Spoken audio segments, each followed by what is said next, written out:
Para entender un poquito lo que es ortodoncia cráneo-mandibular y ver cómo manejan las maloclusiones, es importante entender un poquito el contexto, ¿no? De lo que ha ocurrido con el ser humano, ¿no? Entonces, para eso necesitamos de todas maneras tocar un poquito el tema de la evolución, porque nos permite ver el desarrollo craneofacial y cómo ha ido cambiando desde los primates hasta los homínidos, y esto cómo nos permite a nosotros poder trabajar justamente y hacer los tratamientos de las maloclusiones, ¿no? Entonces, para entender eso tenemos que entender que el ser humano pues es la única especie en la naturaleza que ha tenido cambios muy rápidos, muy abruptos. Hemos pasado de caminar de 4 extremidades a 2 extremidades en periodos muy cortos de tiempo, ¿no? Si pusiéramos la presencia de los primeros homínidos en un reloj, hasta convertirnos en el Homo sapiens sapiens que somos actualmente, no han pasado ni 30 segundos en ese reloj, ¿no? Entonces, sin embargo, la historia de la Tierra ha tenido pues muchas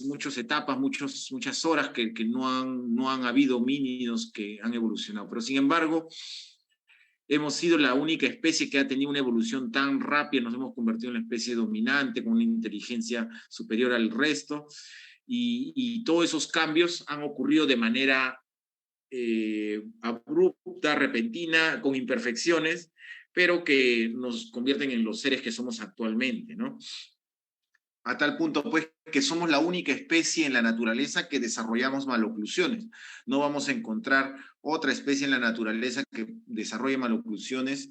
No hay ningún otro mamífero, ningún otro primate que desarrolle maloclusiones. Simplemente nosotros como seres humanos podemos tener una gran variación, podemos tener mandíbulas muy retruidas, propios de un paciente de clase 2, mandíbulas muy protruidas, prognatas, propios de pacientes clase 3, o crecimientos armónicos que lamentablemente pues cada vez es menos proporción, ¿no? Entonces, la gran variación del ser humano es lo que nos hace únicos también, ¿no? Y principalmente, como les decía, el caminar de 4 extremidades a 2 extremidades nos ha permitido pues tener cambios en todo nuestra estructura corporal, pero principalmente en el macizo craneofacial. Si observamos esta gráfica, podemos ver pues que a nivel de la base cráneo se ha ido doblando, flexando a medida que hemos podido erguirnos en 2 extremidades. Hemos pasado de tener una base cráneo de 180 grados a una flexión de casi 130 grados, y principalmente se ha dado a través de un hueso, que es el hueso esfenoides, que es el centro de la base de cráneo. Esa mariposa que hay en la base de nuestro cráneo se ha ido doblando y flexando. Cada que el esfenoides se dobló y se flexó, nuestro volumen cerebral creció porque aumentó la irrigación sanguínea, nuestra laringe se liberó y pudimos pronunciar nuestros fonemas para podernos comunicar, pero también ocurrieron cambios a nivel de los maxilares, y podemos observar nuestros maxilares se redujeron de tamaño, de lo que éramos protrusos en los primeros homínidos. Cada vez nuestros maxilares han ido reduciéndose de tamaño en sentido anterior, y más bien el rostro se fue alargando. Nuestro crecimiento facial ya no fue hacia adelante como los primates, sino más bien es ahora en sentido vertical, ¿no? Y por lo tanto, al no tener un gran desarrollo anterior, ha hecho pues de que no haya espacio suficiente a las piezas dentarias también. Entonces, los principales cambios que han ocurrido en el ser humano, de los primeros homínidos hasta el ser humano moderno, es el caminar de 4 extremidades a 2 extremidades, y el pasar de un desarrollo facial anterior hacia un desarrollo facial vertical, que es lo que actualmente ocurre.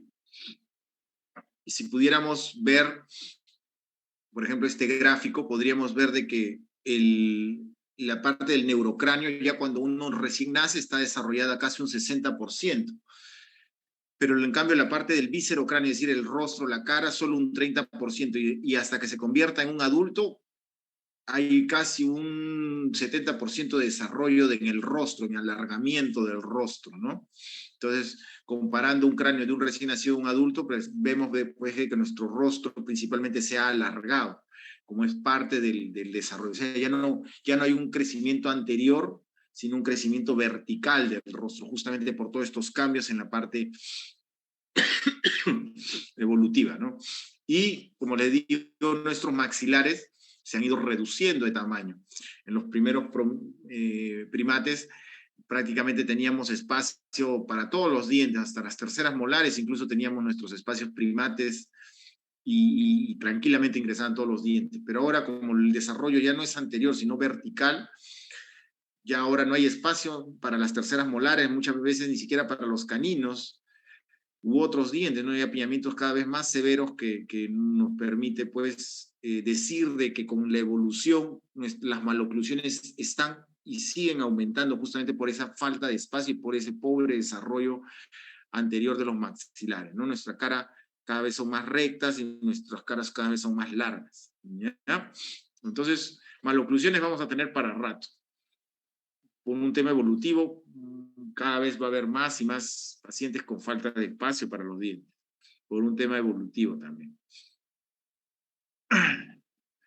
Entonces, si sabemos de que las maloclusiones, que el crecimiento del ser humano ahora es en sentido vertical, hay que entender también un poquito sobre cómo crece la mandíbula en base a este crecimiento vertical que está ocurriendo en el ser humano moderno, ¿no? Y eso ya ha sido estudiado pues desde hace muchos años, en los años 70, 60, 70, ya con los trabajos de Villor y Arabak, que él hablaba pues de que él puso implantes, por ejemplo, a sus hijos y les tomaba radiografías todos los años, le ponía unos implantes para poder que aparezcan en la radiografía esos puntos y hacía mediciones. Entonces él encontró de que la mandíbula crecía de manera arquial, es decir, iba de atrás hacia adelante como en dirección de la flecha roja, ¿no? Entonces tenía un crecimiento arquial la mandíbula, es decir, iba rotando y iba adaptándose hacia adelante, ¿no? Entonces él en sus conclusiones nos decía que había un crecimiento arquial de la mandíbula.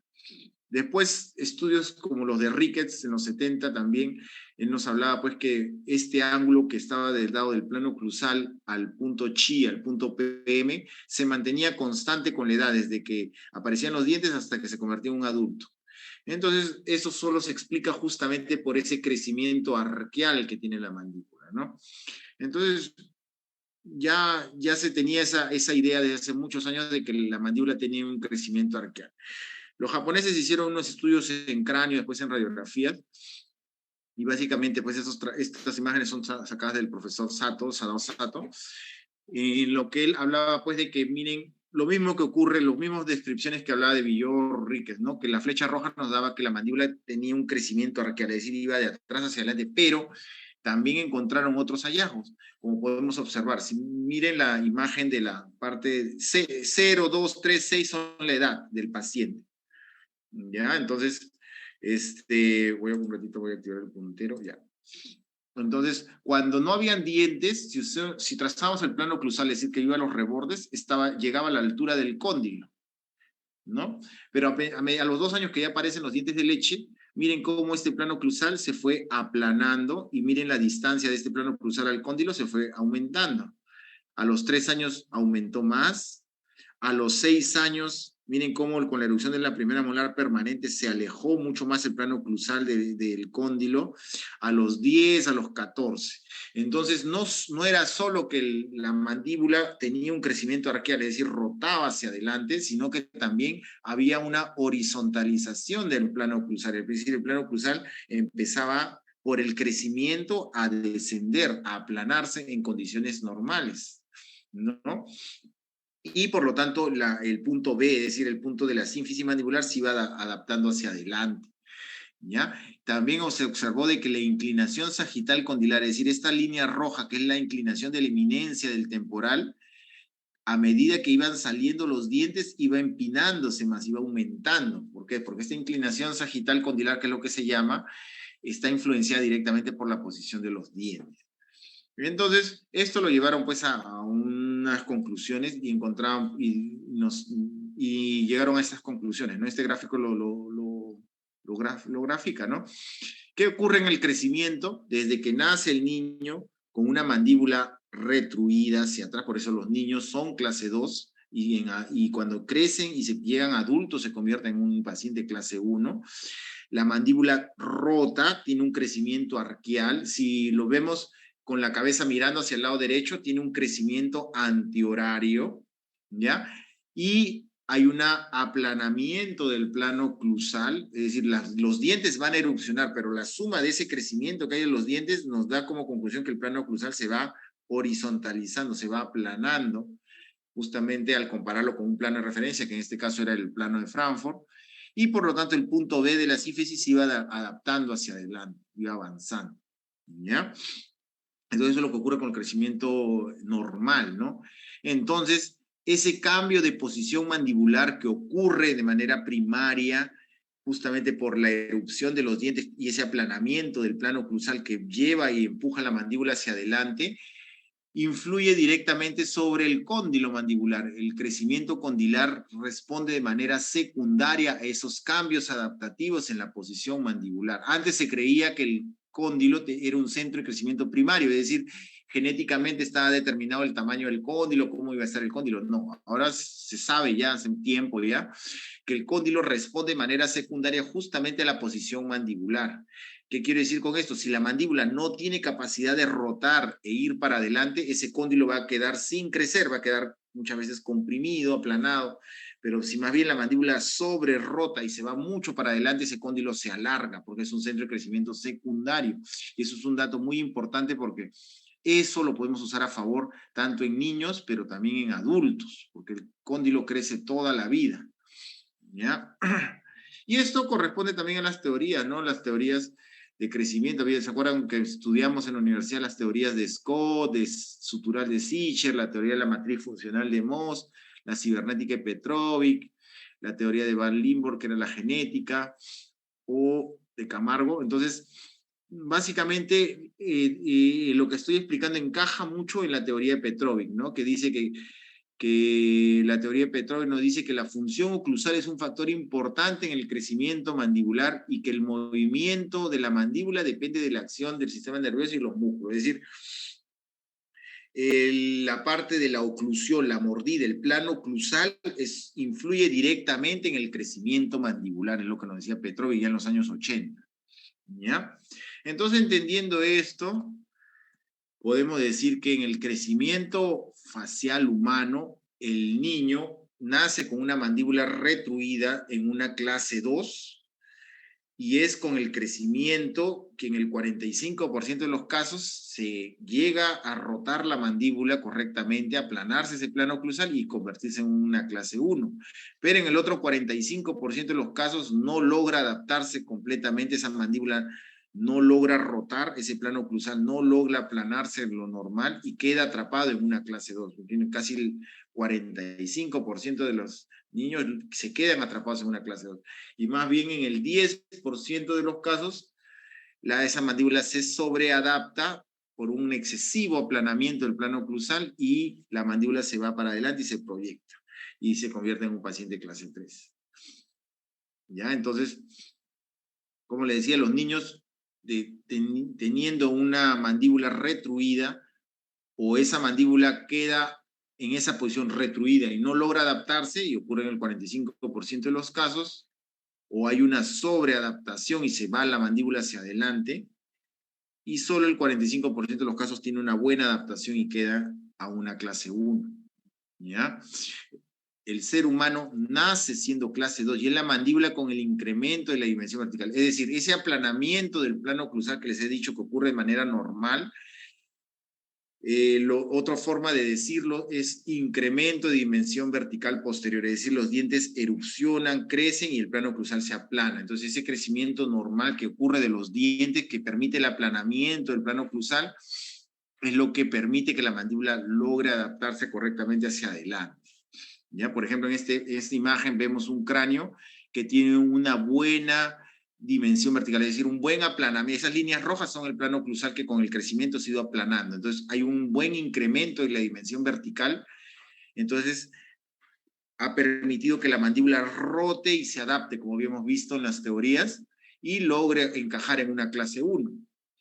Pero cuando no logra adaptarse adecuadamente justamente por un pobre incremento en la dimensión vertical, es decir, por un pobre aplanamiento del plano oclusal, muchas veces se ve en una radiografía un doble plano oclusal, uno anterior y uno posterior, esa mandíbula queda rotada hacia atrás y atrapada, ¿no? En una clase 2, y los pacientes con una mandíbula rotada hacia atrás y atrapada están generalmente generando disfunción temporomandibular porque ese cóndilo está en estado de compresión, está comprimido descomprimiendo la articulación y muchas veces presentan algún grado de disfunción temporomandibular. ¿Ya? ¿Todo claro? No sé, ¿alguien quiera preguntar algo? Muy bien, vamos a dar acá acceso a una doctora que está entrando. Ya, bueno, entonces, ¿qué es la ortodoncia cráneo-mandibular? Para que ustedes lo tengan claro. La ortodoncia cráneo-mandibular se basa en el principio de la reposición mandibular con salud de la ATM. Es decir, nosotros tratamos las diferentes maloclusiones reposicionando la mandíbula. ¿Qué quiero decir con esto? Que si es un paciente clase 2, donde la mandíbula no logró adaptarse adecuadamente, con la ortodoncia cráneo-mandibular buscamos adaptar la mandíbula hacia su correcta posición, sea un niño o un adulto. Y si es una mandíbula donde está sobreadaptado, buscamos también rotar esa mandíbula para, pues, tratar a estos pacientes cuando hay una sobreadaptación mandibular, ¿no? En los pacientes clase 3, ¿no? Y en los pacientes clase 1, bueno, generalmente tratamos el problema, ya ahí ya no hacemos reposición mandibular porque es clase 1, ¿no? Ahí tratamos el problema, pues una mordida abierta, profunda, una biprotrusión, etcétera, pero ya sin reposición mandibular. Pero todos los tratamientos que hacemos, lo hacemos con salud articular, pensando en la ATM, ¿ya? Y para eso usamos 3 mecanismos de compensación, que es lo que nos permite hacer el tratamiento en las diferentes maloclusiones. Y eso se llama compensación articular, compensación vertical y compensación dentoalveolar.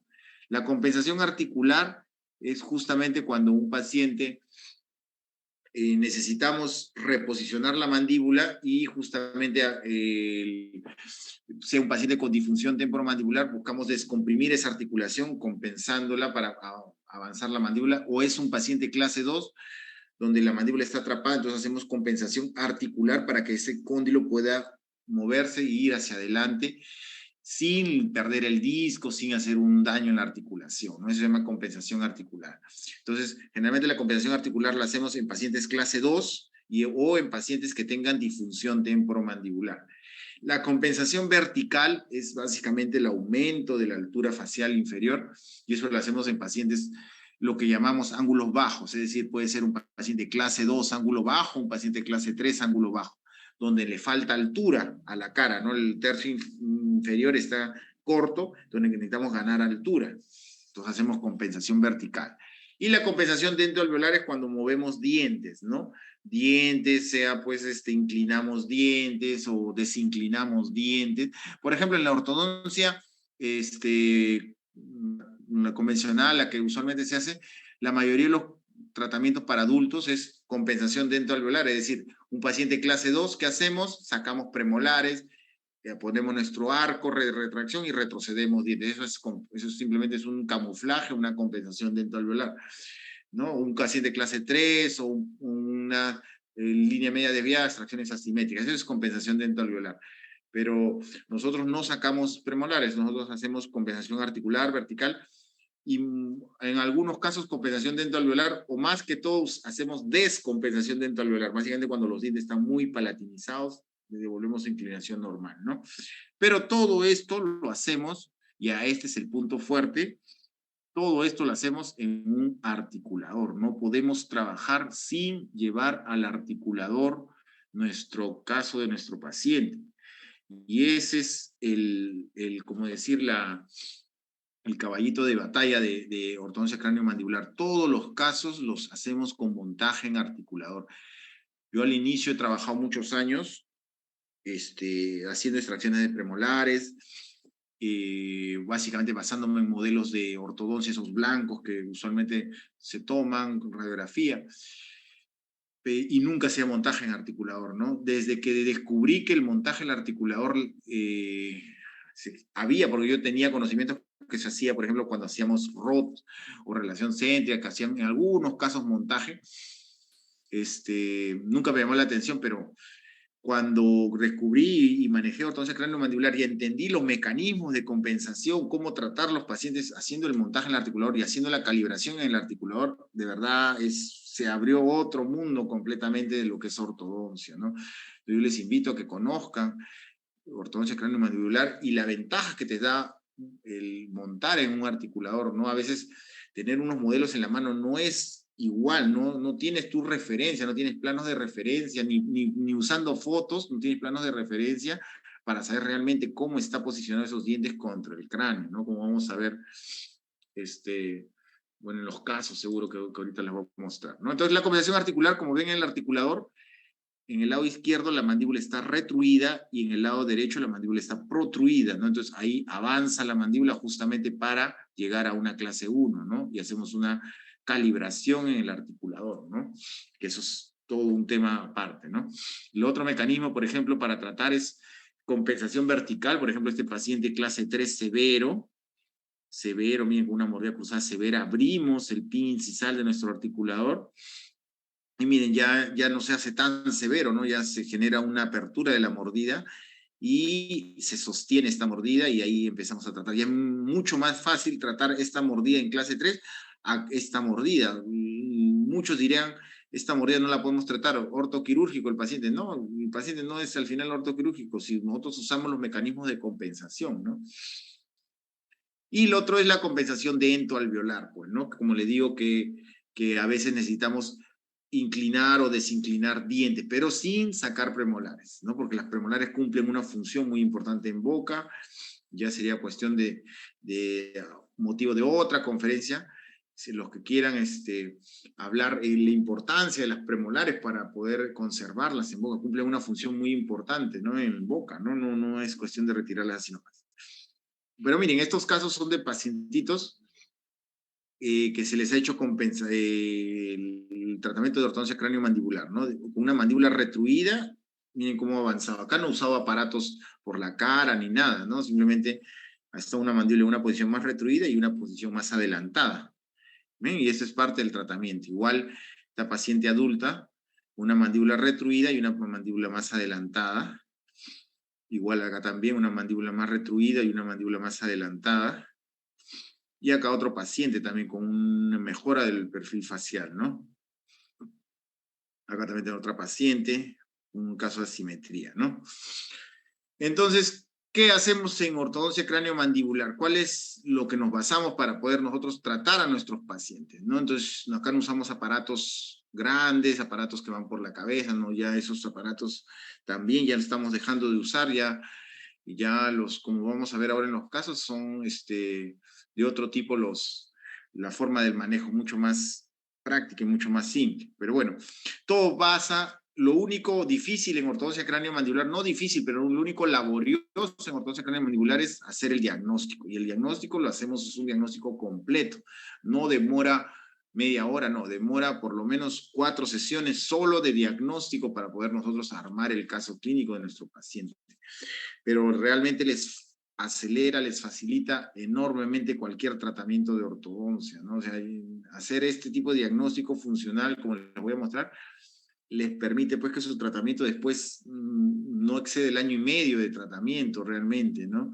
Ya esos tratamientos de 2, 3, 4 años pues ya están en el pasado, ¿no? O sea, pero sí hay que hacer un buen diagnóstico, ¿no? Y el diagnóstico es completo, eso se llama diagnóstico funcional. Primer paso para un diagnóstico funcional, nosotros tenemos que palpar la parte muscular y articular. Tenemos que identificar puntos de dolor. ¿Por qué es importante esto? Porque la primera señal de alarma ante una desoclusión, ante un desbalance en la oclusión, va a ser la parte muscular. La parte muscular nos va a indicar qué músculos están adoloridos y si sabemos la función de cada músculo, podemos incluso ya intuir si este paciente tiene pérdida de dimensión vertical, si este paciente tiene lateroegresión mandibular, si este paciente tiene mandíbula retruida, si este paciente tiene contacto anterior. O sea, ya la parte muscular nos da muchísima información sin necesidad de todavía hacer ningún otro examen. Y también la parte de la articulación, palparla para poder evaluar si hay un grado de fastidio, dolor, ¿no? Justamente para saber si esa articulación está comprimida o no, ¿no? Esto es también toda una clase de la evaluación muscular, pero brevemente les voy a mencionar algunos tips para eso. Todos los mecanismos de compensación y adaptación para mantener la función del sistema estomatológico está ocurriendo principalmente en el sistema neuromuscular. Por eso es que ahí da la primera señal de alarma ante una maloclusión. Algo no está bien en los dientes, lo primero que va a sentir el paciente es algún grado de dolor en los músculos. Pero no significa que el paciente va a llegar con dolor. ¿Por qué? Porque el paciente te puede decir, no me duele nada, doctor, pero la cosa es que tú tienes que palpar los músculos y ahí recién se identifican los puntos de dolor. Y los músculos que uno palpa está como en esta ficha, ¿no? Se palpa hombros, cuello, la región atlánto-occipital, se palpa de manera bilateral el lado derecho y el lado izquierdo y se identifica dolor o sensibilidad, ¿no? Dolor si hay punto de dolor, sensibilidad si hay diferencia entre el lado derecho y el lado izquierdo. Tenemos el temporal, los fascículos, el anterior, el medio, el posterior, macetero superficial, profundo, el tuber maxila, que es el pterigoideo medial, el as inferior, es el tuber maxila, que es otro nombre que se le conoce, pterigoideo medial, el pterigoideo interno. Entonces, esto es ficha desde la Universidad de Viena, por eso los nombres son como se usan en Europa, ¿no? El miloioideo, digástrico, suprayoideo, infrayoideo, laringe, esternocleomastoideo, homoyoideo, lengua. Y la ATM se palpa en estática, en dinámica, el espacio retroarticular y el ligamento temporomandibular, ¿no? Entonces ahí se identifica puntos de dolor. Mientras más puntos de dolor tenga el paciente, significa que hay una mayor desbalance en la oclusión. Entonces la idea es que hacer esta ficha al inicio del tratamiento y durante el tratamiento y al finalizar el tratamiento esos puntos de dolor tienen que haber desaparecido, ¿ya? La palpación, como les digo, es bilateral, ¿ya? Y la fuerza con la que uno palpa es aproximadamente unos 500 gramos de fuerza. Entonces, el que quiera practicar, se calibra en una balanza, 500 gramos de fuerza, generalmente con 2 dedos juntos y haces la presión por puntos, ¿no? Y se marca sensibilidad o dolor. Sensibilidad es cuando hay diferencia entre el lado derecho y el izquierdo. Entonces, por ejemplo, ahí empezamos, van a palpar, tiene que ser simétrico. Por ejemplo, ahí están palpando la zona de la cabeza hacia atrás, el paciente mira hacia atrás y palpa cuello y hombros y cuello, ¿no? Entonces hace la palpación bilateral. Ven, acá está palpando hombros con presión de 500 gramos, un par de segundos, presiona y retiras. Y el paciente dice, me dolió o no me dolió. Después la región atlánto-occipital, en la zona de la base de la cabeza, también. Como punto 3, la zona del temporal, mire, tienen 3 fascículos y cada fascículo cumple una función diferente. ¿Ya? El temporal participa en el cierre, participa en la retrusiva, participa durante el bruxismo, o sea, hay varias funciones que cumple el temporal, por eso hay que palparlo separadamente cada fascículo, así como están esos puntos rojos, ahí se ponen los dedos como están, ¿no? Después tenemos el macetero superficial, que es el que se palpa en los puntos rojos, ¿ya? El macetero superficial, y el macetero profundo, que se palpa detrás del superficial, y debajo del arco cigomático en este punto azul, ¿no? También hacen la presión. Cada músculo cumple su función, el macetero profundo cumple una función muy diferente del macetero superficial. El tuber maxila ingresan con su meñique a la parte del hacia la parte del fondo de surco del arco superior, hacia arriba y hacia adentro, con el dedo meñique hacen una ligera presión, acá como lo vamos a ver, en ese sentido, hacia arriba y hacia adentro. Ese músculo, el tuber maxila, es el pterigoideo medial, el pterigoideo lateral, el as inferior, que es el de protrusiva, es el que te lleva la mandíbula hacia adelante, o tuber maxila que le llaman. Se inflama cuando un paciente clase 2, por ejemplo, cuando la mandíbula está muy retruida, ¿no? Entonces la mandíbula quiere ir para adelante, pero no puede. Entonces hay punto de dolor también ahí, ¿no? Bien, ahí está el tuber maxila, cómo se palpa.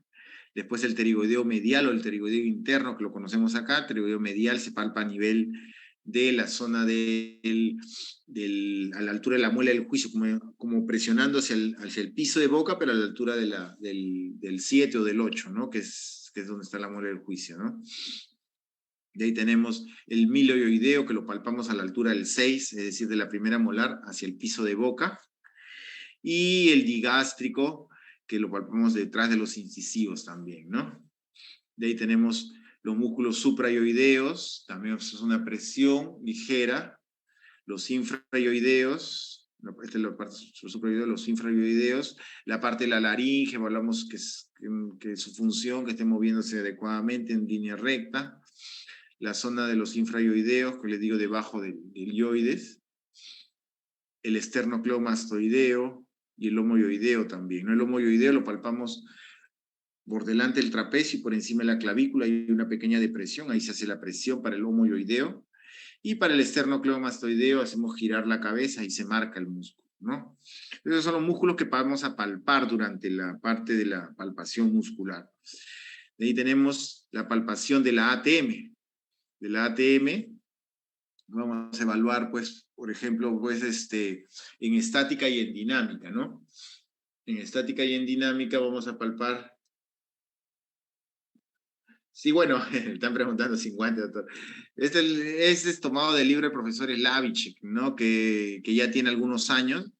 Lo que pasa es que antes no era tan exigente el uso de los guantes, ¿no? Pues no lo están viendo, pero ahora no hagan, con todo lo que vivimos con las pandemias, ya es imposible no tratar con guantes o con una mascarilla incluso gruesa, ¿no? Bueno, y la parte del ATM, pero la palpación es la misma, ¿no? La palpación del ATM hay que palparlo en estática, en rotación. Es decir, en estática ubicamos el cóndilo y le hacemos una pequeña presión. La diferencia es que la fuerza con la que palpas la ATM es 200 gramos, es decir, mucho más suave.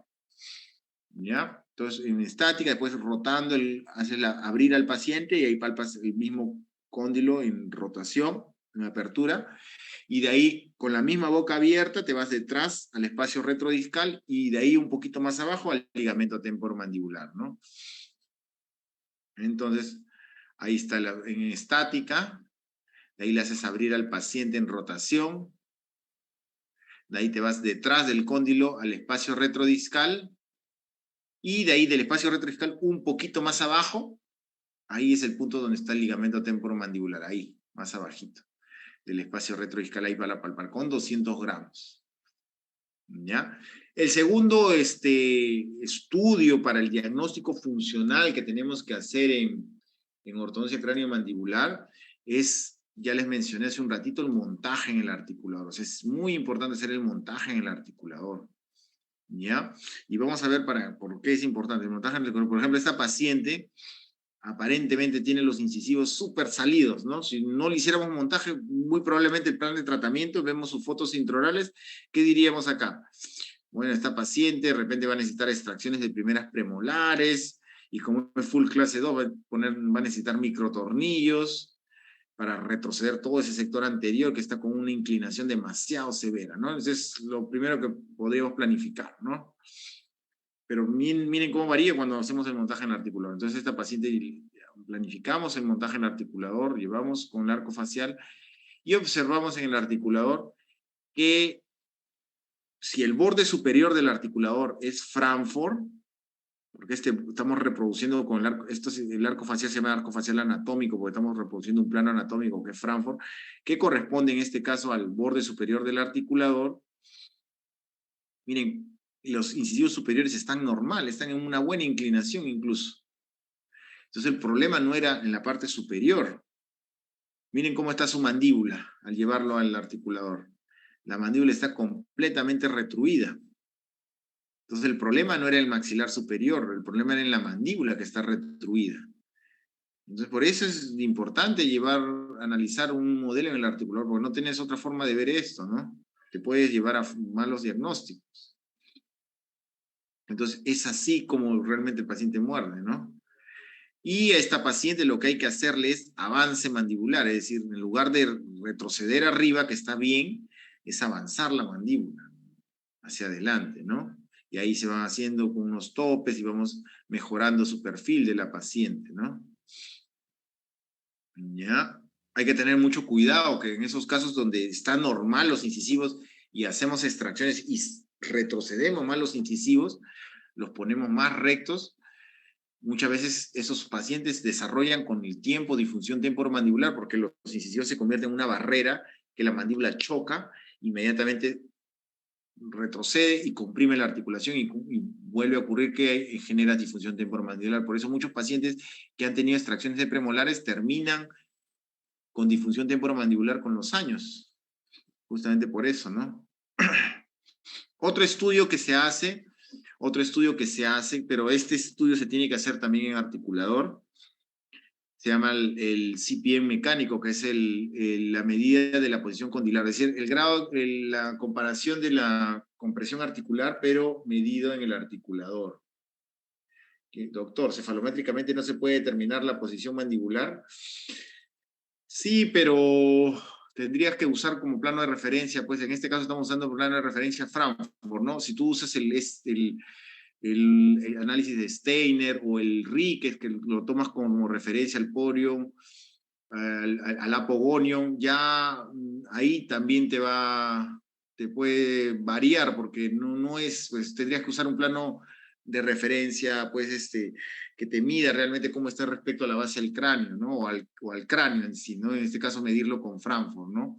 Sí te salen las cefalometrías si tú mides el eje del incisivo superior con Frankfurt, sí lo mide, pero Steiner, que te lo mide con respecto al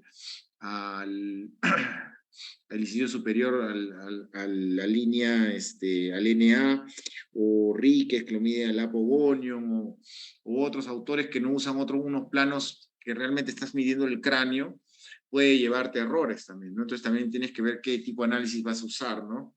Para realmente identificar cómo está tu posición en tus incisivos, ¿no? Incluso midiendo el incisivo con respecto a su base ósea, es decir, al plano palatino, a veces te puede salir mal. O sea, tienes que tener un plano de referencia que en este caso es Frankfurt. Por eso en ortodoncia craneomandibular sí hacemos cefalometría, pero lo tomamos como referencia el plano anatómico que es Frankfurt, ya que es el plano pues del cráneo, ¿no? Bueno, complementando, el CPM es el grado de compresión articular que se usa en el articulador y mide, análisis CPM son unos aditamentos que vienen en el articulador, pero mide la compresión que hay en la articulación. Entonces estas banderitas determinan, el punto rojo es como decir el punto de equilibrio de la parte muscular ligamentaria del ATM, y el punto azul es la máxima intercuspidación, o sea, cómo muerde el paciente. Entonces, teóricamente, el punto rojo y el punto azul deben coincidir. Cuando no coinciden, hay compresión articular de todas maneras, ¿no? Entonces, por ejemplo, este paciente tiene 3 milímetros, 1 milímetro, y el otro igual 3, 1, o sea, hay compresión de todas maneras, ¿no? Pero eso solo lo puedes medir en el articulador CPM, ¿no? Ya alguno me dirá, doctor, de repente, ¿en qué lo monta el articulador? En relación céntrica también, el concepto de relación céntrica ya quedó en desuso. La relación céntrica, brevemente, porque también es tema de una clase entera que es relación céntrica, y nosotros usamos el término, se llama posición de referencia, que es una posición independiente. Lo que pasa es que relación céntrica, ¿cuál es la definición de relación céntrica? Es cuando los cóndilos están en su posición anterior, superior y media, y el disco está interpuesto entre el cóndilo de la mandíbula y el cóndilo temporal, ¿no? En su posición, ¿no? Biológica, fisiológica. Ya, pero primero, la técnica para medir relación céntrica no hay un estándar. O sea, hay gente que lo usa con 2 manos, hay gente que lo usa con una mano, hay gente que usa algún aditamento para conseguir relación céntrica. Entonces no está estandarizado. Hicieron un estudio en Estados Unidos que había muchas maneras de tomar la relación céntrica, no había un estándar. Segundo, que tú haces manipulación de la mandíbula para poder llevar a relación céntrica. Lo llevas, manipulas y llevas, se supone, al cóndilo a su posición. Y tercero, que tú no sabes si exactamente ese disco está interpuesto de una manera correcta, no tienes manera de saberlo, tendrías que hacer una resonancia del ATM para saber si ese disco está interpuesto. Entonces, ante esas limitaciones surgió el concepto de posición de referencia. La posición de referencia es una posición independiente del disco, no tiene nada acá el disco. En una articulación sana, el disco va a estar bien ubicado, pero en una articulación que no está sana, el disco no estará bien ubicado, pero es independiente del disco. Es una posición muscular ligamentaria sin carga, sin presión, y en una máxima retrusión. Entonces, es como le digo, es un tema más amplio, solo le estoy dando un pequeño concepto, pero hay que evaluar porque ahí participan ciertos músculos, ciertos ligamentos que determinan esa posición, ¿ya? Pero es una posición, a diferencia de relación céntrica, no necesitamos que el disco esté interpuesto, ¿no? Simplemente es una posición muscular ligamentaria que nos dice que el cóndilo está en la posición más retruida, y en una articulación sana el disco va a estar interpuesto entre el cóndilo de la mandíbula y el temporal, ¿no? Y si no está sana, está con el cóndilo perforado, perdido, luxado, ¿no? Entonces igual se registra la posición de referencia, por eso es una posición reproducible con el tiempo, no varía, entonces lo puedes reproducir, y es la posición en la cual nosotros hacemos el montaje en el articulado, ¿ya? Bueno, otro estudio que hacemos para el diagnóstico funcional es el estudio de bruxismo, ¿ya? Ese también es un tema de una clase completa. Bruxar, para ortodoncia craneomandibular, se considera una función más fisiológica del cuerpo. Los japoneses han estudiado mucho sobre el bruxismo. El profesor Sato ha tenido financiamiento incluso del gobierno japonés, unos varios millones de dólares para hacer solo estudios de bruxismo, y han trabajado mucho con polisomnografía, con sensores para el sueño, etcétera, ¿no? Pero dentro de sus conclusiones encontraron, pues, que cuando uno bruxa, todos bruxamos. El que diga que no bruxa está mintiendo. Todos bruxamos. Lo que pasa es que bruxamos, algunos bruxamos de una manera fisiológica y otros de una manera patológica.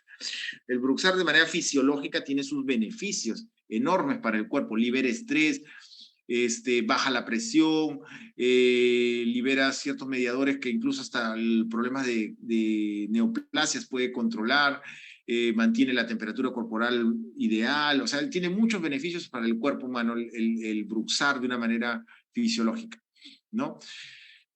Cuando uno bruxa de una manera fisiológica, los dientes no se dañan, no hay problema en la boca, pero también hay un bruxar patológico. Cuando hay unos malos contactos en la boca, se exacerba la fuerza con la que bruxa.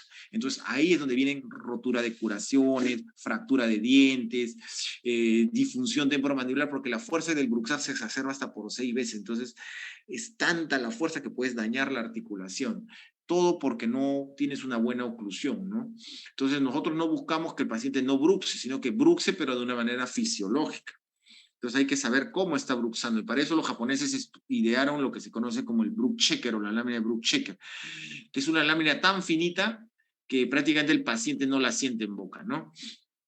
Está hecho con unos pigmentos rojos y cuando el paciente lo usa una noche, al día siguiente despinta esa zona donde ha estado bruxando, ¿no? Eso se trabaja con una mufla a presión positiva, ¿no? Es decir, la mufla, en lugar de hacer ese vacuum que nosotros conocemos para el blanqueamiento, no, la presión es de afuera hacia adentro, pues es súper preciso. Y eso se trabaja con una máquina que se llama Ministar. Entonces, ¿qué ocurre durante el bruxismo? Como les decía, perdón, la fuerza con la que uno normalmente bruxa va entre 80 y 100 kilos, pero esta fuerza se puede exacerbar. Cuando uno tiene un bruxismo patológico puede aparecer exostosis, afracciones dentarias, para fuerzas oclusales altas, osteoartrosis, o sea, disfunción temporomandibular con daño en la articulación, dolor muscular, cefaleas, problemas periodontales, caries, fisuras, etc. Eso es cuando hay un bruxismo exacerbado por una mala oclusión, ¿no? Entonces, estos estudios, los revisó, pues, por ejemplo, en el trabajo que hizo Tamaki, que es japonés, en el año 2001 encontraba, pues, miren ese trabajo, TM es temporal y MM es macetero, ¿ya? Entonces, él encontró, pues, este trabajo está hecho en base a la oclusión, ¿no? Normalmente nosotros conocemos que la oclusión óptima, ideal, es cuando un paciente tiene su guía canina, es decir, su canino cuando hace uno lateralidad, el canino es el que guía, ¿no? El que sostiene la mordida, ¿ya? Tanto para el lado derecho como para el lado izquierdo, ¿no? Esa se llama la guía canina, pero cuando hay 3 es, por ejemplo, el número del canino, ¿no? Cuando hay contacto en el canino, miren, hay guía canina, la fuerza del temporal y el macetero es mínima durante el bruxismo, es baja, ¿ya? Acuérdense que durante el bruxismo las fuerzas son el frotar los dientes es de manera horizontal, es decir, chasquear los dientes, izquierda, derecha, izquierda, derecha, es decir, usa sus guías caninas para poder bruxar. Pero cuando los contactos no solo son en el canino, sino son, por ejemplo, en las 3, 4, 5, 6, 7, es decir, son en las premolares y molares. Es decir, el paciente en lugar de a la hora de hacer una lateralidad solo choca el canino, sino chocan también los dientes posteriores. Eso se llama función de grupo, ¿no? Que nosotros conocemos. Miren, la actividad muscular del temporal y del macetero se incrementa comparándola cuando solo choca el canino.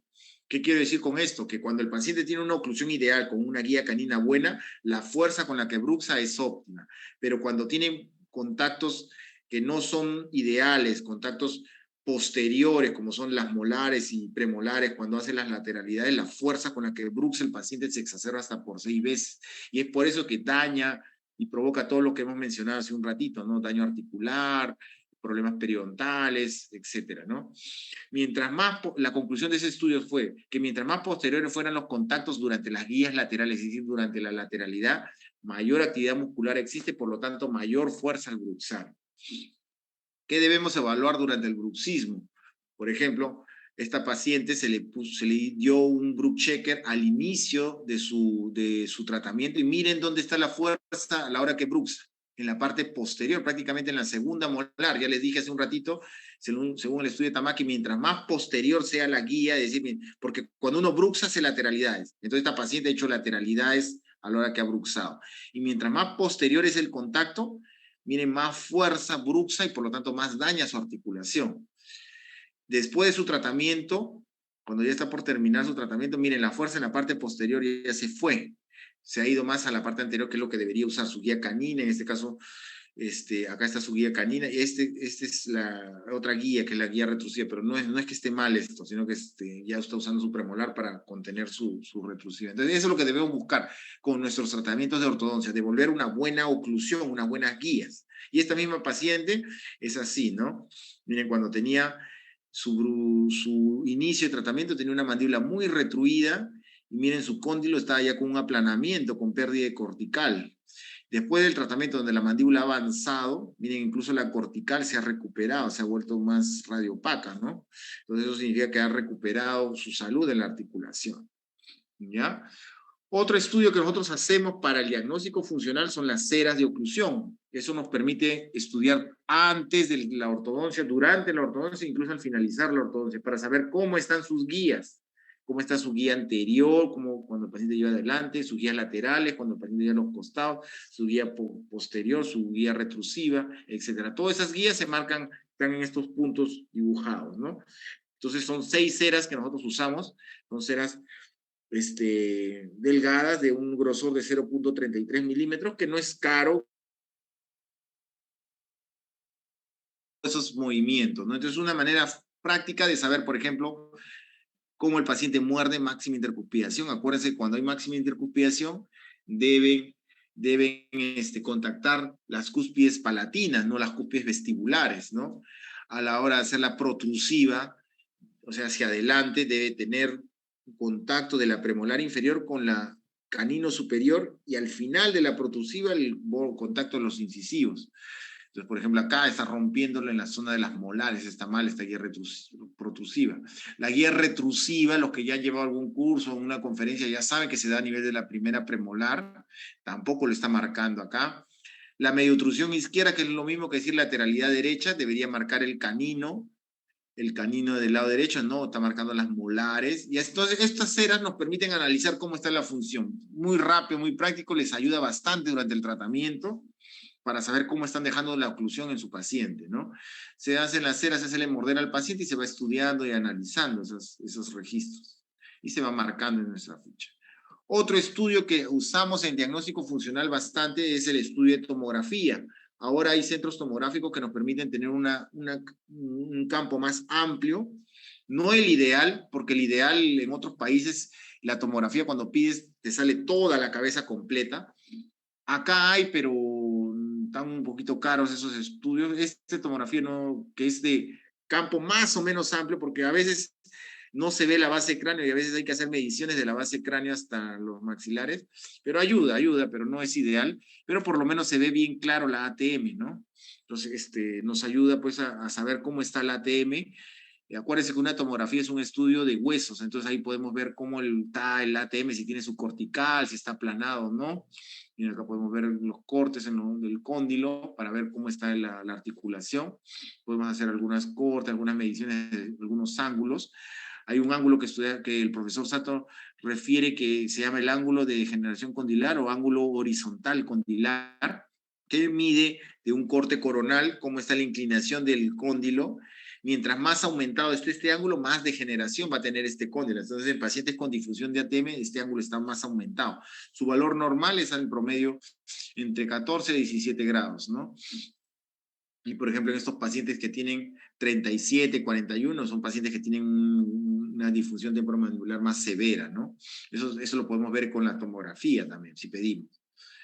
Otro estudio importante que en algunos casos vale la pena pedirlo, se llama estudio de resonancia magnética de ATM, es para ver en pacientes con disfunción temporomandibular dónde está ubicado el disco articular. Y ese disco articular necesitamos ubicarlo, ¿no? A veces puede haberse desplazado hacia adelante o no, puede ser que el cóndilo ya no tenga el disco, está desplazado hacia adelante, puede ser que durante la apertura capture el disco, o sea, lo reduce, y esas imágenes se dan justamente pues O en la resonancia nos permite ver tejido blando, dónde está ubicado el disco articular, ¿no? Acá, por ejemplo, está dibujadito en verde, está fuera, en boca cerrada, o sea, está fuera de su posición, debería estar como un sombrerito encima del cóndilo. Y igual en boca abierta, tampoco lo captura, ¿no? Igual del otro lado, igual, ¿no? Estos estudios ya son más especializados, ¿no? Si queremos ver dónde está el disco. Otro estudio importante, la cefalometría, como preguntaron por ahí hace un ratito, sí, efectivamente se hace una serie de mediciones, hay un montón de ángulos, el profesor Slavicek tiene su análisis cefalométrico, ahí se ve la inclinación del incisivo superior con respecto a Frankfurt, el incisivo inferior con respecto al plano mandibular, diferentes ángulos, ¿no? Que nos da la cefalometría. Otro estudio importante que ahora ya actualmente se hace en Perú es el estudio, y principalmente, doctores, ustedes para que conozcan sobre esto, les digo de que este estudio es el que nos permite pues, evaluar la dinámica articular, ¿no? O sea, es el único estudio en el Perú donde se evalúa cómo está funcionando la articulación, cómo está moviéndose la articulación tanto en apertura, en cierre, en lateralidades, o sea, en los movimientos bordeantes se llama apertura, cierre, lateralidad, y durante la función también, durante el bruxismo, durante la masticación, durante la fonación. O sea, este estudio nos permite evaluar la dinámica mandibular y nos permite identificar exactamente dónde pierde el disco, a cuántos milímetros, en qué posición lo ha perdido, etcétera. A diferencia de la resonancia de ATM, que solo nos dice si perdió o no perdió el disco. La condilografía nos dice en qué momento lo pierde y cómo está funcionando. O sea, es el único estudio que nos permite ver cómo funciona la articulación temporomandibular, ¿no? Entonces, ideal para pedirlo para pacientes con disfunción temporomandibular. Y la condilografía tiene su historia, ¿no? No es un aparato nuevo. Y miren, ya hace muchos años se trabajó con los primeros condilógrafos, ¿no? Eran mucho más engorrosos y eran analógicos, es decir, marcaban en un papelito cómo se movían el cóndilo en los diferentes movimientos, ¿no? Y tenían que ahí hacer unos papelitos, unos dibujos de cómo se veía esa condilografía o axiografía, que es lo mismo, hasta que el profesor Slavicek creó el condilógrafo digital, que ha ido perfeccionándose, y actualmente pues se tiene ya la condilografía digital en el Perú, ¿no? Que permite ver lo que es la dinámica, la función mandibular, cómo se está moviendo con unos sensores, y eso se reproduce en un software que nos mide cómo está funcionando la articulación. Entonces podemos verlo en los 3 planos del espacio, sagital, coronal, frontal, etc., ¿no? Entonces hay que hacer ese estudio de la condilografía, ¿ya? Y básicamente se basa en determinar el eje de rotación de la mandíbula, que se conoce como el gene axis, ¿no? ¿Ya? Bueno, eso es como una técnica, cómo manipularlo, ¿no? Pero básicamente este eje, la condilografía reproduce así, ¿no? Del centro de las coordenadas de estas líneas verdes son como el cóndilo se desplaza, y ahí vamos analizando si perdió o no perdió el disco, si está bloqueado o no, si tiene un bloqueo parcial, total, etcétera, ¿no? Entonces, ahí es toda una técnica que también demora toda una clase en explicar cómo encontrar el eje de rotación de la mandíbula, ¿no? O el gene axis, que se conoce, pero se puede hacer perfectamente, ¿no? Entonces, básicamente el software nos da unas líneas que representan justamente los movimientos del cóndilo mandibular, ¿no? Acá lo podemos ver también, una articulación saludable en un movimiento de apertura-cierre, va a dibujar una línea continua y regresa, ¿no? Es justamente el movimiento, es una articulación sana. Pero una articulación por ejemplo, con un disco desplazado anterior con captura de disco, no va a ser una línea continua, va a ser una línea plac que baja, esta verde que es el inicio. ¿Por qué? Porque captura el disco, o sea, viene por acá, choca con el disco, lo captura, o sea, va hacia abajo, de ahí viene el liso, y de ahí el regreso lo vuelve a perder, y lo pierde generalmente un poco más atrás, ¡puc! Y lo vuelve a soltar el disco. Este es el dibujo de la condilografía de una articulación con un disco desplazado anterior con captura de disco, ¿no? Es decir, con reducción, ¿no? Y así hay muchas patologías de la articulación que se tienen que ir estudiando, ¿no? Y no solo en un punto de vista sagital, un punto de vista frontal, también hay patologías, ¿no? Hay diferentes patologías. Normalmente los movimientos deberían ser simétricos, pero hay desplazamientos como pequeñas desviaciones en el punto de vista frontal, que se conocen como delta Y, y también justamente se da por discos desplazados, etcétera, ¿no? Entonces, por ejemplo, acá está una imagen de una condilografía, cómo se ve estos trazos, que es el estudio de la dinámica mandibular, ¿no? En apertura y cierre. Y acá podemos ver las diferentes patologías que pueden haber, ¿no? La patología se llama changing característica o característica cambiante, que es como un pequeño baile que hay en la articulación, que es el indicio de una disfunción temporomandibular, que esto no lo pueden ver ni resonancia ni clínicamente, eso solo se puede ver con condilografía. Hay un desplazamiento de disco con reducción, que se ve como un 8 el dibujo. Hay un desplazamiento de disco sin reducción, que se ve como una línea, pero corta. Hay un desplazamiento con una articulación bloqueada, que prácticamente se ve una pequeña rayita, y una osteoartrosis. Cuando ya no hay disco, se ve una línea recta completamente, ¿no? Entonces, toda esa información nos da justamente la condilografía, ¿no? Entonces, esos son todos los estudios que nos permiten evaluar o ver o llegar a nuestro estudio, nuestro diagnóstico funcional de nuestros pacientes con disfunción temporomandibular. Y entrando y viendo eso, vamos a ver a los pacientes, ¿no? O sea, no a todos los pacientes le vamos a hacer esos estudios, pero sí la mayoría de los estudios, ¿no? Entonces vamos a ver el tratamiento de los pacientes clase 2, por ejemplo, ¿no? Los clases 2 tenemos dos tipos de pacientes, los clases 2 ángulo alto y los clases 2 ángulo bajo. Los clases 2 ángulo alto son aquellos pacientes donde la mandíbula queda rotada hacia atrás, donde básicamente la dimensión vertical que tiene corta es la parte posterior, ¿no? Hay una dimensión vertical corta en la parte posterior, pero a veces en la parte anterior la tienen normal o aumentada, por eso tienen a veces mordida abierta estos pacientes, ¿ya?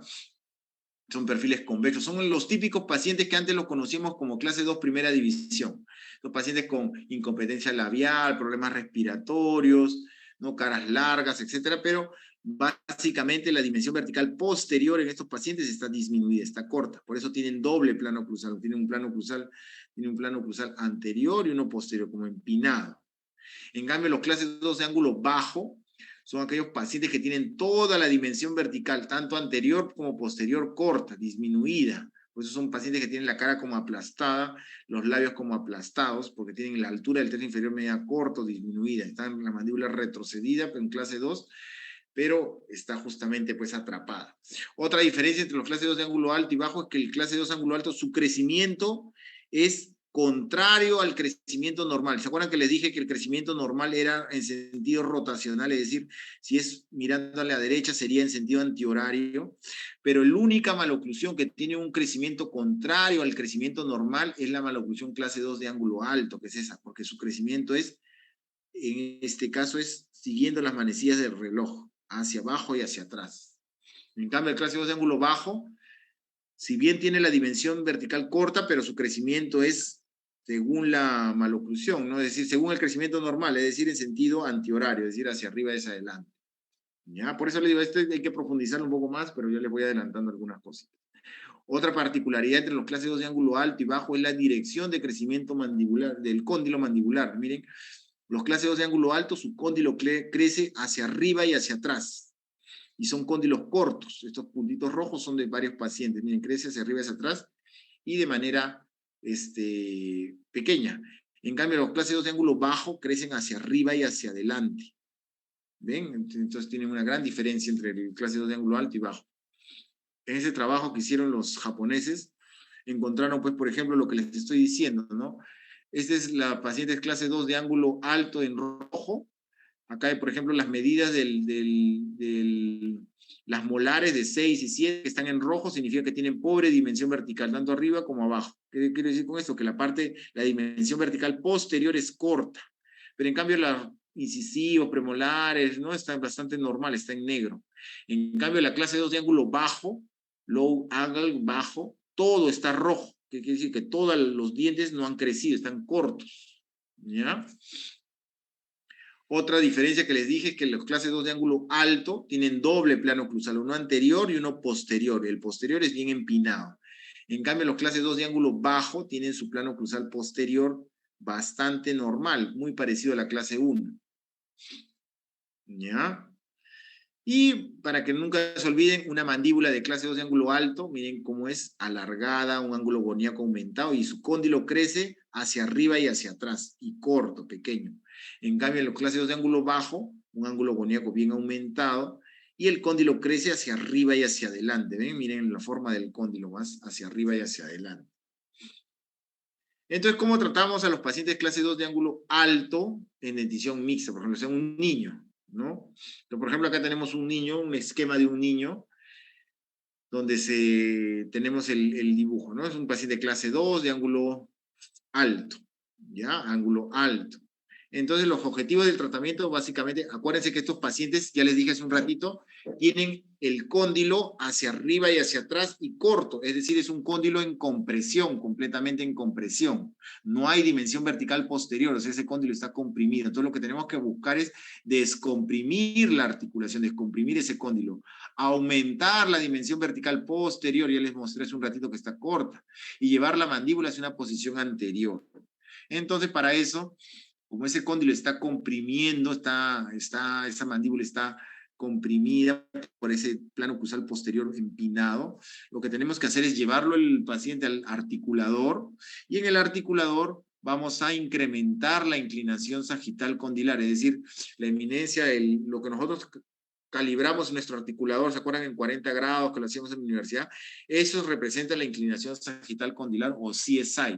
Entonces, para nosotros avanzar la mandíbula, para avanzarla sin comprimir la articulación, tenemos que incrementar ese ángulo. Ya no, por ejemplo, ponerle 40, sino ponerle 50. Por eso es la línea verde. Y ahí lo avanzamos en nuestro articulador. ¿Cuánto lo avanzamos? Podemos avanzar de milímetro en milímetro, no máximo 5 milímetros. Entonces lo llevamos hasta clase 1. Si no alcanza para llevarlo a clase 1, se tiene que hacer en dos partes. Una primera parte y después una segunda. Se avanza, miren cómo hemos avanzado la mandíbula. Imaginen que este es el articulador. Avanzamos la mandíbula hacia adelante. Y ahí, como es dentición mixta, vamos a confeccionar unos topes que se llaman overlay de reposición mandibular, que tienen toda su teoría y su forma anatómica de hacerlo, pero en resumen son unos topes que me sostienen la mandíbula en esa posición. Esos topes actúan como un fulcrum y provocan una descompresión articular, miren, o provocan este movimiento, hacen la descompresión de la articulación y hacen que la mandíbula rote y se adapte hacia adelante. Y de ahí empezamos a encajar los dientes permanentes. Lógico, acá está exacerbado porque es un esquema nada más. ¿Ya? Y entonces provocamos este cambio, de lo que tenía una mandíbula en una posición retruida, lo avanzamos hacia una posición más anterior al paciente. ¿Ya? Entonces provocamos un cambio facial. Esos topes tienen su forma de hacerlo. En dentición mixta se hacen en los dientes de leche, tienen su inclinación, tienen todo su marco teórico estos topes. Se llaman overlay de reposición mandibular. Ahí está, pues, está diseñado hacia un paciente. Y para que veamos una pacientita, para que tengamos una idea, una pacientita clase 2 de ángulo alto, tienen problemas muchas veces posturales incluso, ¿no? Un perfil convexo, una mandíbula bien retruida, ¿no? Acá lo podemos ver típico, paciente, doble plano cruzal, uno anterior y uno posterior, ¿no? Un perfil bien convexo, con sus dientes. Y generalmente esos cóndilos están en compresión. Entonces muchas veces, a veces son niños, no se ve, pero llegan adultos y están con daño articular, osteoartrosis, etcétera, ¿no? Entonces, viéndolo clínicamente, el paciente tiene una mandíbula bien retruida, ¿no? Entonces, llevamos al paciente en un articulador, lo llevamos. Al inicio, los topes, ahora se hacen con resina, pero no hace muchos años, hace unos 5 o 6 años, se hacían con coronas. Este caso lo tengo con coronas, se hacen los topes, reproduciendo la anatomía de las molares, sobre las molares deciduas, en este caso lo hicimos con coronas de acero, encerada lógicamente por el técnico, y ahí están las llaves que tienen que tener, que es motivo de todo un tema, y esa llave encaja, esa cúspide roja que es la medio vestibular encaja por delante esa cresta de esmalte, ya para que se trabe ahí. Entonces encaja por delante y se instala en la boca del paciente. Entonces ahí al tener la boca del paciente lleva su mandíbula hacia adelante, hacia una mejor clase 1, y nuestro objetivo de tratamiento es extruir esta molar superior para que encaje en una clase 1. Y ahí empezamos con esta paciente para extruir, ¿no? Ahí están las coronitas instaladas, y después de unos 5 meses ya podemos ver que la molar encajó en una clase 1, ¿no? Está acá en una clase 1. Entonces eso nos permite pasar de un perfil de este tipo a un perfil más recto de esta paciente, ¿no? Simplemente con los overlays, ¿no? Ahora, eso se hacía antes, ya no hago de corona, ahora todo se hace con composite, ¿no? Con resina. En este caso de un clase 2 de ángulo alto en dentición permanente para que podamos observar. Igualito, clase 2 de ángulo alto en dentición permanente, ¿no? Una mandíbula retruida, los mismos principios, descomprimir la articulación, aumentar la dimensión vertical posterior y llevar la mandíbula a una posición anterior. Pero la única diferencia es que es un adulto. Entonces igual, incrementamos nuestro CSI en nuestro articulador, avanzamos nuestra mandíbula a una clase 1, ponemos ahora nuestros overlay. Como es ángulo alto, lo tenemos que poner lo más posterior posible para que haga un fulcrum y la mandíbula rote. En este caso lo podemos poner en segundas molares permanentes y si no se pudiera en segundas, en primeras molares permanentes. Esos overlays se ponen en las segundas molares permanentes, de preferencia, si no en las primeras molares permanentes. Y la mandíbula rota, ¿no? Y hace ese movimiento y ahí con los brackets empezamos a encajar los dientes. Y de ahí terminamos, sacamos los overlays y hacemos encajar los dientes y provocamos ese cambio en el paciente. Entonces, si queremos ver en una paciente cómo funciona esto, por ejemplo, esta paciente ya adulta, 27 años, ¿no? Igual con una mandíbula retruida, por un perfil convexo. Bueno, en este caso es parte de su historia clínica. Mire, acá se le hizo la palpación muscular. Ahí vemos los puntos de dolor que tenía esta paciente. Tenía varios puntos de dolor. No tenía dolor en la articulación, pero su mordida era una mandíbula retruida y un overjet bien grande, bien aumentado, ¿no? Arcos comprimidos, etcétera, ¿no? Su sonrisa, incluso miren sus bordes, sus incisivos están acerados. ¿Qué significa que desgastados? ¿Qué significa que esta paciente está bruxando y desgastando sus incisivos? Alguno dirá, doctor, pero ahora ya no toca, pero es que esa mandíbula está rotando. Cuando hay daño articular, la mandíbula empieza a rotar. ¿Por qué? Porque también se desgasta el cóndilo. Empiezan a abrirse. ¿No les ha ocurrido algún caso de unos pacientes que se les abre y se les abre la mordida? Después de una mordida abierta que no pueden cerrarla porque se sigue abriendo, es justamente porque la articulación es la que se va desgastando y todo es rota. Entonces se le hace a este paciente lo mismo, se lleva su boca a un articulador, se reproduce su mordida de la paciente, ahí está el articulador, se monta en posición de referencia, ya les di una introducción de qué es posición de referencia, y bueno, ahí están los modelos en posición de referencia para analizarlos, su máxima intercuspidación, como muerde la paciente. Bueno, de ahí hice su radiografía, sus estudios, se le pidió su panorámica, su tomografía, podemos ver, miren, el cóndilo derecho hay un aplanamiento de la cabeza del cóndilo que no es normal, con casi una pérdida de la cortical, igual en el corte frontal también hay irregularidades, cóndilo izquierdo también, este pico, cuando vean ustedes una tomografía con este pico, que parece le dicen pico de flauta, pero yo no sé, yo no le veo flauta, a mí me parece como un pollo, un pico de pollo le veo, ¿no? Pero eso es muy característico de un paciente con osteoartrosis, que ya el disco lo ha perdido y se está desgastando ya el cóndilo. Bueno, miren su ángulo de degeneración cortical, de degeneración condilar. Le dije que el valor normal era 14, 18 grados. Miren, está 37, 32, bien aumentado. Su imagen frontal, incluso tiene una lateral desviación hacia el lado derecho. Su group checker, miren, toda la carga la hace en la parte posterior, la fuerza. Sus ceras, miren todas las ceras, se dan cuenta que todo está rompiendo en las molares, o sea, toda la carga está en la parte posterior, casi en la parte anterior tiene mordida abierta, no chocan sus dientes, y sin embargo ahí tiene desgastados los dientes por el bruxismo, miren, como esa mandíbula rotada. Miren su cefalometría, que nos da clase 2, con un ángulo alto, un tercio inferior aumentado, miren, incisivo superior con Frankfurt es lo que se mide, valor normal 112 debe medir aproximadamente. Incisivo inferior con el plano mandibular. Su lista de problemas, dificultad para comer, sus problemas objetivos, compresión articular bilateral, osteoartrosis ya tenía, o sea, ya osteoartrosis es cuando el disco ya se pierde, ¿no? Lo ideal hubiera sido pedirle una resonancia y una condilografía a esta paciente, ¿no? Pero esta paciente ya es de algún par de años atrás que no había, o la resonancia en todo caso no se le pidió en ese momento, ¿no? Es que todavía la resonancia tiene un costo un poco alto, ¿no? Bueno, ahí está su lista de problemas, sus objetivos de tratamiento, sacar la muela del juicio, sí. Ortodoncia cráneo-mandibular es una técnica sin extracciones de premolares, pero sí con extracciones de muelas del juicio, de todas maneras. Descomprimimos la articulación, ya.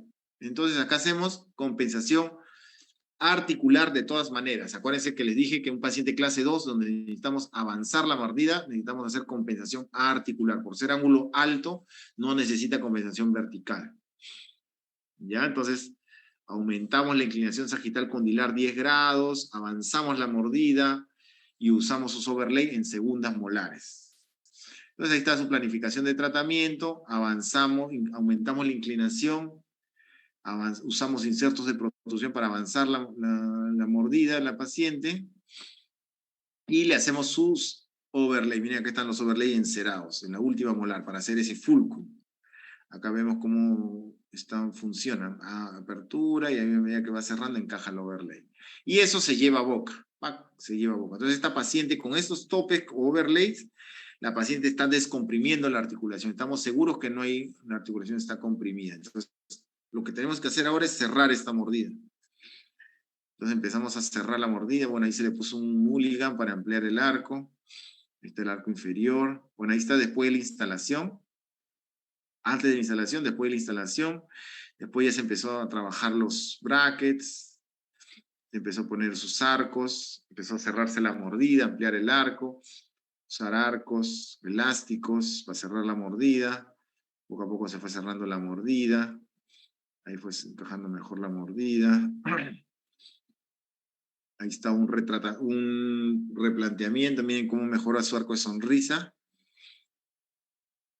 Miren su perfil, cómo se le nota el cambio ya. ¿No?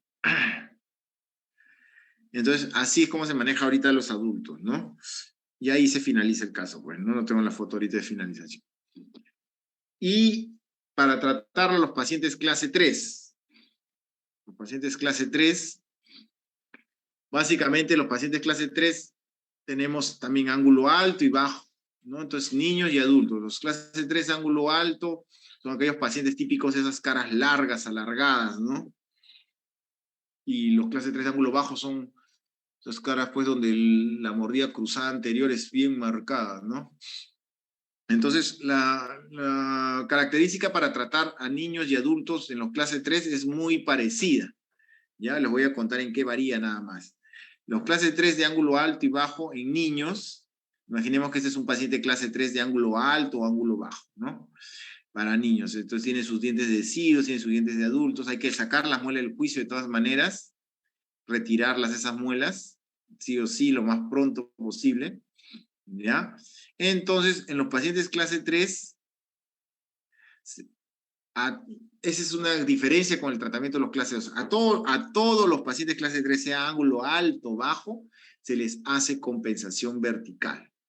Y ustedes dirán, doctor, pero si es ángulo alto, es decir, cara larga, ¿por qué le va a abrir más la cara a ese paciente? Lo que pasa es que en estos pacientes nos conviene que la mandíbula rote y al rotar la mandíbula, al abrir el articulador, el pin en el articulador, la mandíbula rota y se va más para atrás y el perfil se hace más clase 1. Por eso es bueno hacer compensación vertical en los clase 3, sea ángulo alto, sea ángulo bajo, es decir, abrir el pin del articulador. De ahí se confeccionan unos overlays en dientes de leche sobre las molares deciduas y en dientes de adultos sobre las premolares, ¿no? Entonces, y ahí el tratamiento va a consistir en cerrar la mordida, justamente. Lógico, si es un ángulo alto, se abre poquito, un par de milímetros. Si es un ángulo bajo, sí, se puede abrir todo lo que tú quieras, ¿no? 8, 10, 12, o sea, lo que te convenga, ¿no? Siempre y cuando cumplas también ciertos requisitos cefalométricos también, ¿no? Entonces ahí se extruyen las molares y se hace pues que estas molares encajen y de ahí la parte anterior que encaje, ¿no? Entonces lo que buscamos es en dentición mixta hacer compensación vertical de esto, pues abrir la mordida, ¿no? Por ejemplo, un caso para que lo puedan visualizar. Este niñito, paciente clase 3, de ángulo bajo. Ven, ahí está su mordida cruzada, dentición decidua todavía. Entonces se le lleva al articulador, se monta en el articulador su caso, todos, ya niños, adultos, hay que montarlo en el articulador, y ahí abrimos la mordida. TIPI significa posición terapéutica, es decir, esa es la posición que lo cual yo busco. Es decir, lo que está acá lo estoy abriendo la mordida porque me favorece abrirle la mordida para que la mandíbula rote y se haga más clase 1. En esta posición yo hago mis overlay. ¿Cómo hago mis overlay? Son unos topes que sostienen esa posición. Miren, al sostener estos overlay con esta especie de coronas, la mordida, miren, ya mejora el overbite, ¿no? Ya no está cruzado la mordida. Entonces, esos overlay que están encerados los llevo a la boca del paciente y lo instalo. Entonces, el paciente ya se va con los topes puestos, es decir, llega con una mordida cruzada al consultorio y se va con una mordida abierta, pero ya perfil mejor, ¿no? Ya el perfil mejor. Bueno, en este caso no se le nota tanto el perfil, pero ya por lo menos la parte cruzada ya no está, ¿no? Y después se deja nada más que se controla cuando son pequeñitos. O si quiere le podemos poner un 2x4 para acelerar el tratamiento, no si es dentición mixta o si es dentición decidua, se deja que cruce y solito va encajando y acomodándose la dentadura en una clase 1, ¿no? Sin mayor aparato, se corrigió la clase 3. Y el tratamiento de los pacientes clase 3 de ángulo bajo o alto en adultos, ya que es adulto, ya dentición permanente, igual hay que retirarle las muelas del juicio. Lo primerito, sacarle las muelas del juicio. Llevarlo al articulador y hacer compensación vertical también nuestro articulador, sea ángulo alto o ángulo bajo, clase 3. Si es ángulo alto, poquito, 2 milímetros. Si es ángulo bajo, abrir bastante. Entonces abrimos en el articulador nuestro paciente y ahí en las premolares ponemos nuestros overlays, que pueden ser de resina, algunos los hacen de algún tipo, tienen sus materiales son como incrustaciones provisionales, hay unos materiales que usan los rehabilitadores, también los hacen con eso y los cementan, ¿no? Para después retirarlo. La cosa es que después lo puedas retirar. Y empiezas tu ortodoncia y empiezas a usar elásticos, sarco, la cosa es que busques que se cierre la mordida en la parte posterior y después se cierre la mordida en la parte anterior, ¿no? Y esos dientes se quitan los overlays y se hacen juntar los premolares que quedaron en el aire, ¿no? Esa es la forma ahora de trabajar. Y de ahí con elástico vamos cerrando la mordida.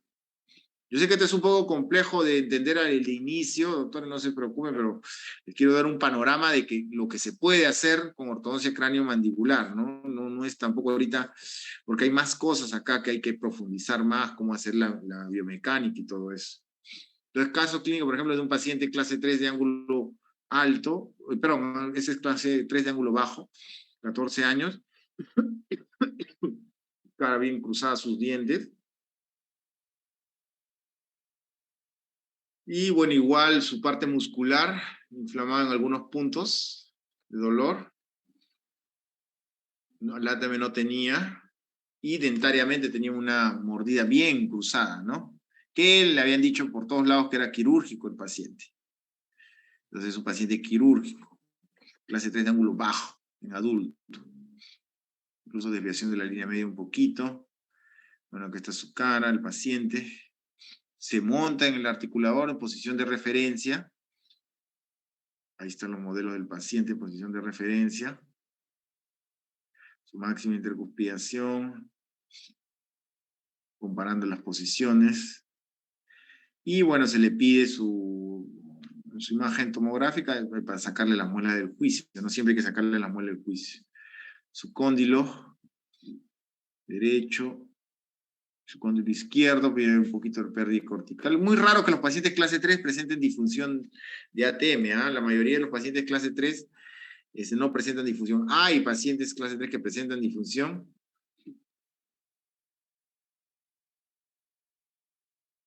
Y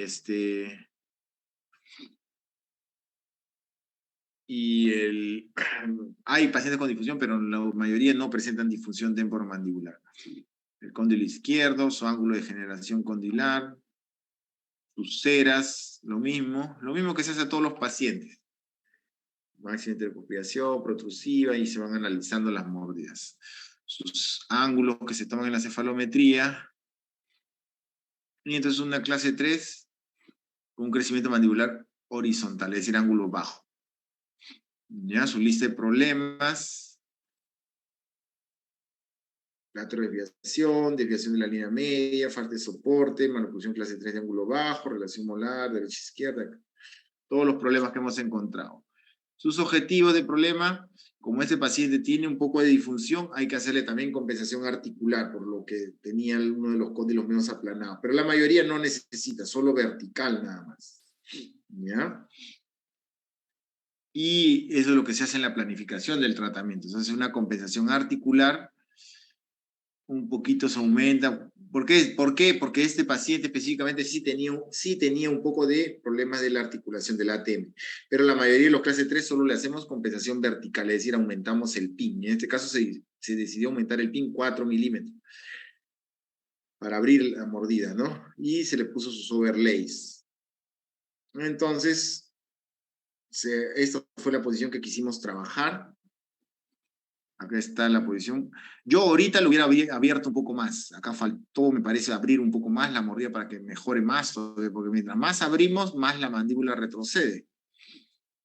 Pero igual se trabajó en esa posición y se le puso sus overlays en este caso. ¿No? Se enceró, ahí está montado en el articulador y planificado su tratamiento y se instaló en boca. ¿Ven cómo quedó? En boca. Entonces ahí se empezó a hacer que los segmentos posteriores y anteriores se acerquen, se vayan encajando lo más que puedan, ¿no? Ahí están sus overlays, en este caso se hizo con resinas, en premolares. Bueno, están sus arcos, son unos arcos modificados, utilitarios modificados. Ahí está antes y después, miren cómo su cara se alargó, mejoró también su rostro, su perfil. Y bueno, ahí está en pleno tratamiento, usando arcos elásticos, ya buscando que los dientes se acerquen, ¿no? Se acerquen, ya está mucho, por lo menos ya está ahorita vis a vis, ¿no? Miren cómo empezó, bien cruzada la mordida y ahorita está ya mucho mejor el paciente, que podemos, ya esta mordida vis a vis ya lo podemos manejar con más tranquilidad, pues, ¿no? A diferencia, pues, de lo que estaba inicialmente, ¿no? Entonces acá hay que todavía falta, está en pleno trabajo, acá hay que hacer que encajen los dientes en la parte posterior, que choquen, mejorar el overbite, el overjet, y de ahí retirar los topes en las premolares para que hacer que encajen las premolares, ¿no? Entonces todavía falta trabajar este paciente, pero ya está bastante encaminado el paciente, ¿no? Incluso la línea media también hay que corregirlo un poquito, se ha vuelto a desviar, pero ya está bastante encaminado el paciente, lo que estaba inicialmente así, ¿no? Bien cruzados los dientes, ¿no? A ver, acá hay una pregunta.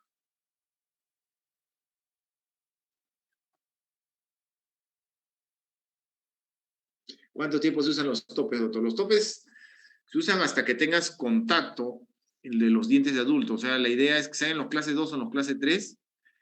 Por ejemplo, sean en los clase 2 o en los clase 3, tú usas los overlay hasta que haya algún diente de adulto que sostenga la mordida, ¿no? En este caso, estos arcos utilitarios modificados, si ustedes lo vieron, los tick-back, estos tick-back, estas activaciones hacen que las molares se extruyan. Entonces, cuando se ponen en boca, lo que buscamos es que estas molares choquen. Una vez que chocan, ya no se va a regresar la mordida, porque si los saco antes, miren, saco los topes, ¡pum!, se vuelve a cruzar. Entonces, buscamos que choquen los dientes de adulto para que pueda yo recién retirar los overlay, ¿no? Igual en los clase 2. En clase 2 el overlay lo pongo al último, pero una gran parte del tratamiento es extruir premolares para que choquen las premolares. Y una vez que chocan las premolares, recién retiro los overlay para que engranen la parte posterior. O sea, va a depender del paciente, ¿no? Y de lo que estamos buscando, ¿no?